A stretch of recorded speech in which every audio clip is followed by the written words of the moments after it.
नमस्कार, हर दिन की तरह एक बार फिर से आप सभी का स्वागत है स्वदेश 24x7 न्यूज चैनल में और मैं हूं आपके साथ हाजिर शुभम सोनी।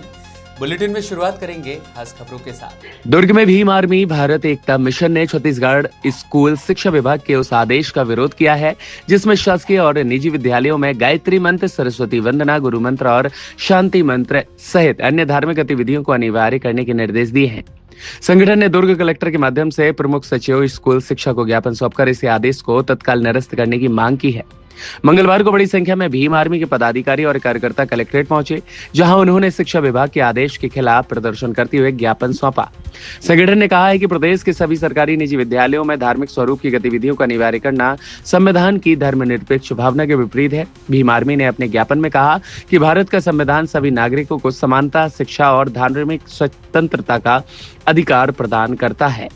दुर्ग से दीपमाला सिन्हा की खास रिपोर्ट। ठीक है, बताइए। हाँ जी, बताएंगे। आज भीम आर्मी एक बार फिर आई है जिला मुख्यालय, किन मांगों को लेकर आई है? मैडम, नया एक सर्कुलर आया हुआ है जिसके अंदर में स्टेट गवर्नमेंट ने ये कहा है कि जो अभी जितने भी शैक्षणिक गवर्नमेंट स्कूल या प्राइवेट स्कूल्स होंगे उन सब में आपको किसी एक धर्म से संबंधित ही आपको जो मंत्रोच्चारण है जो दोपहर से लेकर शाम तक वो करना है। चूँकि ये देश जो है संविधान से चलता है। आर्टिकल 28 कहता है कि किसी भी सरकारी पैसे का इस्तेमाल, सरकारी पैसे से चलने वाले शिक्षण संस्थान जो है उसमें कोई भी एक धर्म की को तवज्जो नहीं देना है सभी लोगों को, क्योंकि ये धर्मनिरपेक्ष देश है। तो यहाँ पे सभी धर्म के लोग रहते हैं, तो सभी धर्मों की जो है उनको प्राथमिकता देनी चाहिए शैक्षणिक संस्थानों में, या फिर किसी एक के लिए बायस नहीं होना चाहिए।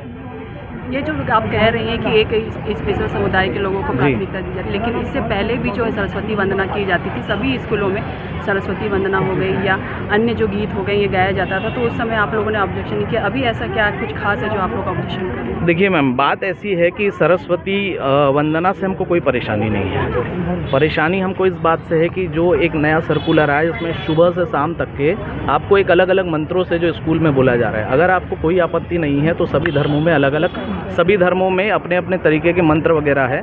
अगर आप चाहते हैं कि सभी लोगों को मौका मिलना चाहिए और अगर आप लोग चाहते हैं कि ये सेकुलर कंट्री है और सभी लोगों की उसमें उपस्थिति हो, तो आप सभी धर्मों से कुछ कुछ मंत्र लेकर के वहाँ पे स्कूल में कराए, फिर कोई आपत्ति नहीं है हमको किसी चीज़ से। अभी आप लोग ने जिला मुख्यालय पहुँचे, कलेक्टर महोदय जी आपने उन्होंने आप लोगों से क्या बात है, क्या चीज़ का? जी, उनको हमने कहा है, हमने ज्ञापन देते हुए कि मुख्य सचिव जो यहाँ पे जिला शिक्षा विभाग से हमने वहाँ पे दिया है कि ये आदेश में या तो संशोधन किया जाए या इसको निरस्त किया जाए, और नहीं तो इसको स्कूलों तक के स्वैच्छिक किया जाए कि जो भी अपनी इच्छा से करना चाहते हैं वो अपने स्कूल में जो पालक है उनकी सहमति से करें। अगर आप लोग की बातें नहीं सुनेंगे तो आगे आप लोग क्या करें? अगर हमारी बातें नहीं सुनी जाएगी तो हम इसमें जो हमारा लास्ट जो ऑप्शन है अदालत तक का रहेगा, क्योंकि जो आखिरी होता है, जो भी फैसला होता है वो कोर्ट में होता है। तो हम आखिरी जो भी चीज़ें होगी वो कोर्ट के थ्रू करेंगे। अपना परिचय बता देंगे? मेरा नाम निशांत कुमार है, जिला सचिव भीम आर्मी भारत एकता मिशन जिला दुर्ग।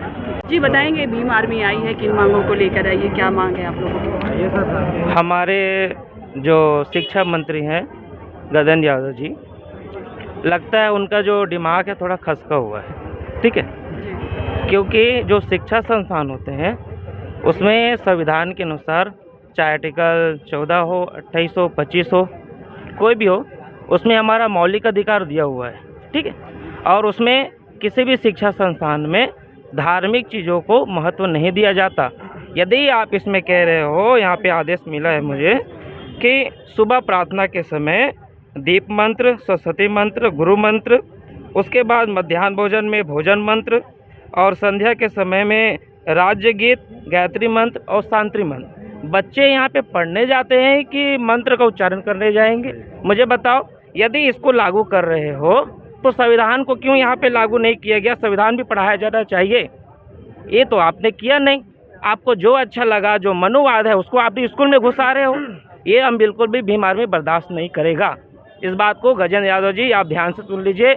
आप छत्तीसगढ़ के शिक्षा मंत्री हैं, आपको इस बात का ज्ञात होना चाहिए कि स्कूल में क्या करना है, क्या नहीं करना है। बच्चों को आप अच्छा एजुकेशन तो नहीं दे रहे हो।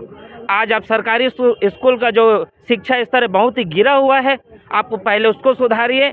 स्कूल टूटा हुआ है उसको सुधारिए, उसके बाद आप इन चीज़ों के, हम इसका विरोध करते हैं, ये बिल्कुल भी लागू नहीं होना चाहिए। जी, ठीक है। आपने कहा कि स्कूलों की स्थिति भी सुधारनी चाहिए। जी। कल ही पहला दिन खुला है और देखा गया बहुत सारी ऐसी घटनाएं, जी। कहीं पे बच्चों को नीचे बैठा के भोजन कराया जा रहा है, कहीं पे बच्चों के बेहोश होने की खबर आ रही। इतनी गर्मी में भी स्कूल खोल दिया गया है और उसके बाद इस तरह से मंत्र उच्चारण के लिए नियम लागू कर दिया गया है। क्या ये सही है कि कहीं ना कहीं बच्चों की जो शिक्षा है उसके स्तर को सुधारने की कोशिश करनी चाहिए, उसकी गुणवत्ता को सुधारने की कोशिश की जानी चाहिए? देखिए मैडम, एक तो भीषण गर्मी है और इस गर्मी में तो स्कूल खोलना नहीं चाहिए। आप पहले जुलाई बोले, फिर उसके बाद फिर 16 कर दिए। आपका दिमाग सही है कि नहीं है? मंत्री जी आप मुझे बताइए। पहले आप बच्चों को देखिए, बच्चे कहीं जा रहे हैं, इतना गर्मी है, कहीं कुछ हो गया, इसकी जिम्मेदारी क्या लेंगे वो? आप स्कूल के स्तर को सुधार नहीं पा रहे हो, बच्चे के लिए ब्रेंच की व्यवस्था नहीं करा पा रहे हो, अच्छा मध्याह्न भोजन की व्यवस्था नहीं करा पा रहे हो, समय पे इस पुस्तक की व्यवस्था नहीं करा पा रहे हो। पहले आप उसको कीजिए, फिर आप बाकी चीज़ों को देखिएगा। हमारा आप लोगों से यही है कि आप शिक्षा स्तर को हर रीति में आप सुधारिए और आप संविधान को पढ़ाइए, क्योंकि उसी से बच्चा जो है एजुकेट होगा।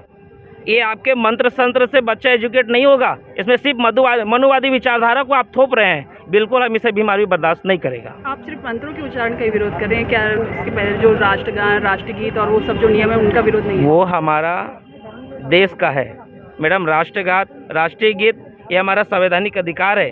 हम इसे स्वेच्छा से गाएंगे और पूरे भारतवासी गाएगा, इसके लिए कोई विरोध नहीं है। लेकिन विरोध ये है कि तुम एक चीज़ों को बच्चों के ऊपर में थोप रहे हो, ये बिल्कुल भी गलत है। यदि वहाँ पे पंजाबी का बच्चा जाएगा, जैन का बच्चा जाएगा, ST SC OBC का बच्चा जाएगा, तो आप मुझे बता दीजिए वो बच्चा पढ़ने जा रहा है कि सिर्फ मंत्रों को ही ज्ञान लेने जा रहा है? ऐसे तो उसको गुरुकुल में डाल दो, फिर हम पे स्कूल बंद करवा देते, सबको गुरुकुल में डाल दो। अच्छा, अभी आप लोग आए हैं, अगर आप लोग की मांगे कलेक्टर महोदय ने आगे नहीं पहुंचाई, आगे नहीं सुनी गई, तो आप लोग क्या करेंगे? यदि कलेक्टर महोदय हमारी मांगों को नहीं सुनता है तो आज तो हम कम आए हैं, इससे भी ज़्यादा हम रीति से आएंगे, ज़्यादा लोग आएंगे और किसी भी रीति से हम अपनी बात को मना कर रखेंगे। अपना परिचय बता देंगे? मेरा नाम उत्तम कुमार है, ब्लॉक अध्यक्ष बीमार में।